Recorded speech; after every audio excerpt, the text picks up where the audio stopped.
नमस्कार दोस्तों, स्वागत है आप सभी का हमारे खास कार्यक्रम मार्केट फर्स्ट में। और मैं हूं आपका दोस्त और होस्ट लवली वधवा। दोस्तों, स्कूली शिक्षा के बाद कॉलेज शिक्षा हर विद्यार्थी की ज़रूरत है और इस ज़रूरत को पूरा करने के लिए शिक्षा का एक बड़ा बाजार तैयार खड़ा हुआ है। लेकिन इस बाजार में कौन सा करियर चुने और करियर सिलेक्शन कर लिया है तो कौन सा कॉलेज चुने, ये भी एक बड़ी चुनौती होता है। आज के हमारे इस करियर स्पेशल प्रोग्राम की शुरुआत करें उससे पहले एक नज़र डालते हैं एक रिपोर्ट पर।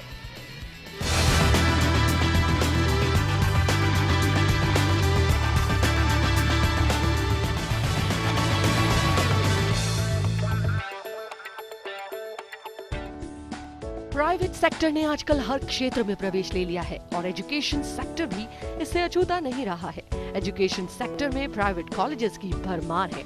हर पेरेंट्स की चाह होती है कि उनके बच्चे का एक अच्छे कॉलेज में एडमिशन हो जाए और उसे हायर स्टडीज में बहुत कुछ सीखने को मिले। बढ़ते कंपटीशन के समय में आजकल पेरेंट्स की पहली पसंद बन गए हैं प्राइवेट कॉलेज।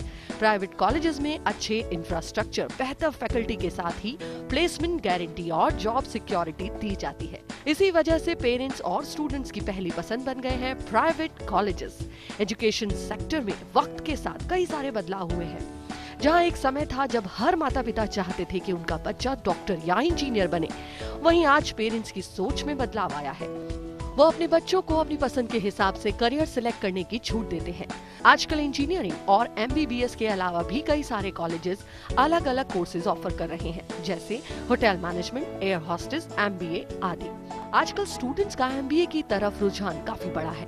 यही वजह है कि आज बड़े बड़े MBA कॉलेजेस देखे जा सकते हैं। बढ़ते कंपटीशन के युग में जहां पेरेंट्स की चाह होती है कि उनके बच्चे को बेस्ट कॉलेज में एडमिशन करवाएं, वहीं महंगी शिक्षा उनके सामने एक बड़ी परेशानी बन गई है। इसलिए हम लेकर आए हैं आपके लिए मार्केट फर्स्ट, जहां हम बात करेंगे एजुकेशन सेक्टर में प्राइवेट कॉलेजेस की भूमिका के बारे में।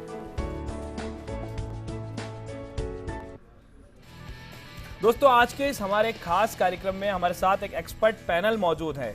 उस पैनल का परिचय हम आपसे कराए थे। दोस्तों, हमारे साथ मौजूद हैं ICFAI यूनिवर्सिटी चेयरमैन जयपुर के president Shri PBL Chaurasia ji, Ananta institute of hotel management और एलाइड स्टडीज के CEO श्री लवकेश श्रीवास्तव जी हमारे साथ मौजूद हैं। विवेकानंद ग्लोबल यूनिवर्सिटी के vice president Shri M Rai Singhani ji भी हमारे साथ मौजूद हैं। तीनों मेहमानों का स्वागत करते हुए आज के इस खास शो की करते हैं शुरुआत। सबसे पहले जी श्रीवास्तव जी, मैं आपके पास आना चाहूँगा। आपके संस्थान के बारे में भी जानना चाहूँगा। आखिर आपका संस्थान के बारे में बताएं कि आपका संस्थान कितना पुराना है और कितना विश्वसनीय है। हाँ बिल्कुल। सबसे पहले मैं आपको धन्यवाद देना चाहता हूँ कि आपने एक हमको अपॉर्चुनिटी दी।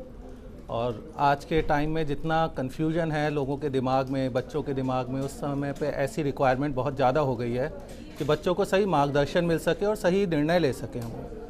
अगर हम बात करें अपने कॉलेज के बारे में, अपनी कंपनी के बारे में, तो ये कंपनी करीब 40 साल पुरानी है। इसमें पहले एक्सपोर्ट का काम था, गारमेंट एक्सपोर्ट में थे। फिर उसके बाद हॉस्पिटैलिटी इंडस्ट्री में आए। हमारे होटल्स हैं country inn and suite Jaipur, Ananta Pushkar, Ananta Udaipur. ये तीनों ही एक विश्व स्तरीय और 5 सितारा होटल्स हैं। इसके बाद फिर हमने अपनी क्वालिटी एजुकेशन प्रमोट करने के लिए, एक अच्छी मैन पावर डेवलप करने के लिए हमने अपना ये कॉलेज शुरू किया। तो इसमें हम अपने एक पूरी की तरह से अपने होटल इंडस्ट्री, हॉस्पिटैलिटी के लिए बच्चों को तैयार करते हैं और उनको एक विश्व स्तरीय, जिसे कह सकते हैं, एक excellent and global platform provide करते हैं ताकि वो एक अच्छी ट्रेनिंग पा सकें और अपना एक करियर बना सकें। तो इस तरह की हमारी एक कोशिश है और एक हमारी मुहिम है। श्रीवास्तव जी के बाद हम लौटते हैं चौरसिया जी के पास। चौरसिया जी, आपके संस्थान के बारे में बताएं। आपका संस्थान कितना पुराना है, कितना विश्वसनीय है, क्यों विश्वास करें नए बच्चे आपके संस्थान पर? सर, प्रथम तो मैं आपको धन्यवाद देना चाहूँगा कि आपने यहाँ बुलाकर हमें मौका दिया आम जनता से जुड़ने का और उनको बताने का कि हमारी विश्वविद्यालय कब से आई और उसका क्या प्लान है और क्या कर रही है। हमारे विश्वविद्यालय का नाम है ICFAI यूनिवर्सिटी, इकफाई यूनिवर्सिटी। ये राजस्थान में, जयपुर में आगरा रोड पर है, जामडोली कॉलोनी पर, और ये 2011 में आई through act of the government of Rajasthan और ये 40 एकड़ में फैली हुई है।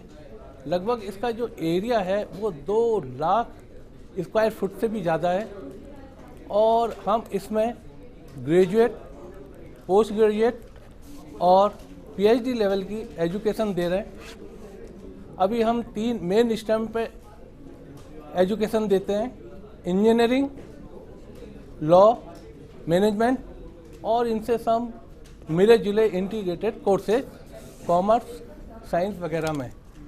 हमारा इंफ्रास्ट्रक्चर बहुत ही बढ़िया है, क्लासरूम बहुत ही विश्व स्तरीय है, लैब्स हमेशा अपडेट रहती हैं, पूरा कैंपस वाईफाई है, ग्रीन लश्कर है, हॉस्टल फैसिलिटी है, ट्रांसपोर्ट है और ये संस्थान हमारा इक्फाई ग्रुप से जुड़ा हुआ है जो 1984 से कार्यरत है और अब इस ग्रुप में 11 यूनिवर्सिटी हैं, 6 ऑटोनोमस इंस्टीट्यूट्स हैं और इसके अलावा डिस्टेंस लर्निंग प्रोग्राम है और लगभग आधे इंडिया से ज़्यादा ये ग्रुप छाया हुआ है, जिसकी एक यूनिवर्सिटी जयपुर में आगरा रोड पर है।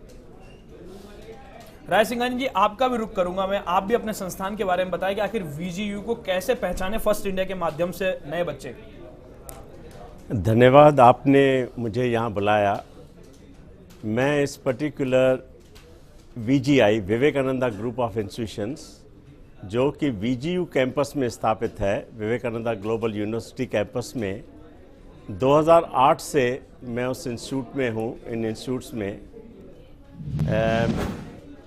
और आज उसको 7 साल हो चुके हैं। शुरू में हमने यहाँ पर 2 इंजीनियरिंग कॉलेजेस स्टार्ट किए थे 2008 में, ट्विन इंस्टीट्यूट्स, 2 एक साथ को शुरू किया था, जो कि AICTE से अप्रूव्ड हैं और RTU से वो एफिलेटेड हैं। 2013 में हमने एक यूनिवर्सिटी भी उसी कैंपस में चालू करी। पूरा कैंपस बहुत बड़ा है, 45.5 एकर्स लैंड है और आज की डेट में वहाँ 6 इंजीनियरिंग के कोर्सेज, दोनों RTU वाले अप्रूव्ड इंस्टीट्यूट्स में चल रहे हैं और यूनिवर्सिटी में हमारे पास BCom, MBA and BSc, MSc, BTech, MTech, diploma, PhD, ये सभी कोर्सेज एक साथ चल रहे हैं। हम लोगों का एक चीज़ खास है इस पर्टिकुलर इंस्टीट्यूशंस में, जो इसके प्रमोटर्स हैं वो सभी एजुकेटेड हैं, they are from rural background. Academics के ऊपर एंड देन डिसिप्लिन के ऊपर बहुत ज़्यादा ही यहाँ पर महत्व देते हैं।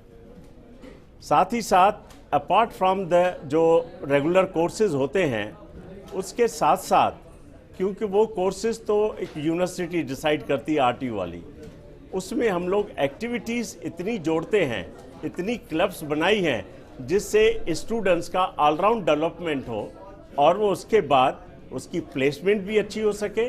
प्लेसमेंट के लिए भी ट्रेनिंग देते हैं अलग से, और साथ ही साथ ज़्यादा एम्फेसिस हम देते हैं वहाँ पर एंटरप्रेन्योरशिप डेवलपमेंट में।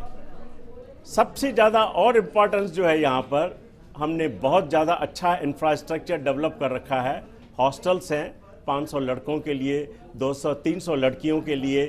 टोटल इस समय 15 लाख स्क्वायर फीट की कंस्ट्रक्शन है, मल्टी स्टोरी बिल्डिंग है, जिसमें एक और सुविधा जो हमने शुरू से रखी है, हर एक बिल्डिंग में फिजिकली चैलेंज के लिए हमने रैंप्स बनाए हुए हैं और नियर फ्यूचर में हम वहाँ पर लिफ्ट्स भी लगा देंगे, सो दैट फिजिकली चैलेंज को कोई भी दिक्कत नहीं हो।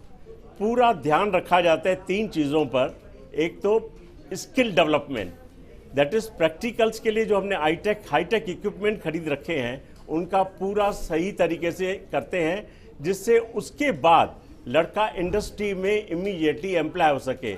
मैं यहाँ पर एक चीज़ और ऐड करूँगा, ये MTech PhD प्रोग्राम्स के साथ साथ हमने अभी एक इंडस्ट्रियल रोबोट्स खरीदे हैं जो कि 1 करोड़ के हैं मित्सुबिशी के साथ, जिसमें रियल उनके पास ट्रेनिंग दी जाती है कि वो सॉफ्टवेयर डेवलप करें और किस तरीके से अच्छे अच्छे रोबोट्स बना सकते हैं। रोबोट्स जो हैं 6 एक्सिस भी हैं, 4 एक्सिस भी है, और इस तरीके से लड़कों को हम अपार्ट फ्रॉम रेगुलर सिलेबस से एक्टिविटीज़ के थ्रू, एक्सपेरिमेंट्स के थ्रू, प्रैक्टिकल्स के थ्रू, इनोवेशन लैब हमने बहुत अच्छी बना रखी है, जिसमें लड़का खुद भी सोचता है और वहाँ पर आकर के डेवलप कर सकता है।